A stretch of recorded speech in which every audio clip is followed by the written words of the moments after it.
ఓటర్ల జాబితా ప్రత్యేక సవరణ ప్రక్రియలో క్షేత్రస్థాయిగా ప్రజలకు సమస్యలున్నాయని పౌర సంక్షేమ సంఘం పేర్కొంది.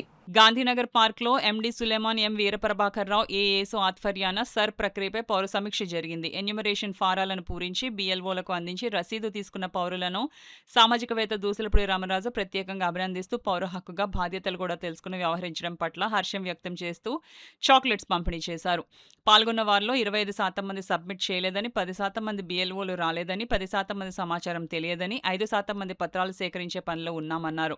పౌర సమీక్ష నిర్వహించిన రమణరాజు మాట్లాడుతూ సర్ ప్రక్రియలో స్వీయ బాధ్యతగా స్థానిక పౌరులు ప్రతి ఒక్కరూ భాగస్వామ్యం కావాలని, లేకుంటే ఓటరు గుర్తింపు కార్డు దక్కదన్నారు. ఈ నేపథ్యంలో సవరణ గడువును కనీసంగా 30 రోజులు పొడిగించాలన్నారు. నగర గ్రామీణ వార్డు స్థాయిలో ప్రత్యేక సహాయ కేంద్రాలను ఏర్పాటు చేయాలని, సంచార మైక్ ప్రచార వాహనాలు నడపాలని కోరారు. సమీక్షలో రంగాచారి హనుమంతరావు, మార్కండేయమూర్తి, శ్రీనివాస దీక్షితులు, వెంకయ్య రామశర్మ, భూపతి సాయిలక్ష్మి, రూపాదేవి, పార్వతి, మణి తదితరులు పాల్గొన్నారు. అధికారుల అనుమతితో మైక్ వాహనంతో స్వచ్ఛంద ప్రచారం చేయాలని నిర్ణయించారు. ఇంటింటికి ఎన్యూమరేషన్ ఫారాలు పంపించి ఓటర్ నమోదు జాబితాని సవరణ చేస్తూ ఉన్నారు. బిఎల్ఓలు ఇంటికి వచ్చి అప్లికేషన్లు ఇస్తామన్నారు.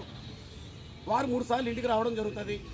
కాబట్టి దయచేసి ప్రతి పౌరుడు కూడా బిఎల్ఓ ఫారాలు ఫిలప్ చేసి 2 కాపీలు ఇస్తారు. 1 కాపీ వాళ్ళకి ఇచ్చి 2వ కాపీ రసీదుగా మీరు తీసుకోవాలి.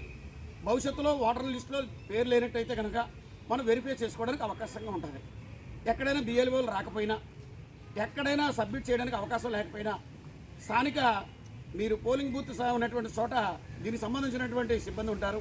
వారిని సంప్రదించి ఈ ఎన్నికల జాబితా సవరణ ప్రక్రియకి అందరూ కూడా సహకరించాలి. సమయం కూడా చాలా తక్కువగా ఉంది కాబట్టి మరో 4 రోజులు పొడిగించమని చెప్పి ప్రజలందరూ కూడా చాలామంది కోరుతూ ఉన్నారు. కొంతమంది ఇళ్లకు రాలేదని చెప్పి చెప్తా ఉన్నారు బిఎల్ఓలు. కొంతమంది ఇచ్చినా వాటికి జతపరచాల్సిన జతపరచకుండా చేసామని చెప్తున్నారు. ఇంకా టైం ఉంది కాబట్టి ఇంకా ఇవ్వలేదు, మా దగ్గరే ఉన్నాయని చెప్తున్నారు. కొంతమంది అయితే మాకు ఈ సమాచారం తెలియదని చెప్తా ఉన్నారు. కాబట్టి వీటన్నిటిని దృష్టిలో పెట్టుకుని మరో 4 రోజులు గడువు పొడిగించినట్లయితే స్థానికులకి ఓటు హక్కు అందరూ కూడా భద్రపరుచుకునేటువంటి అవకాశం కలుగుతుందని పౌర సమీక్షగా గాంధీనగర్లో జరిగినటువంటి సమావేశంలో ప్రభుత్వం వారి దృష్టికి తీసుకెళ్లడం జరుగుతుంది.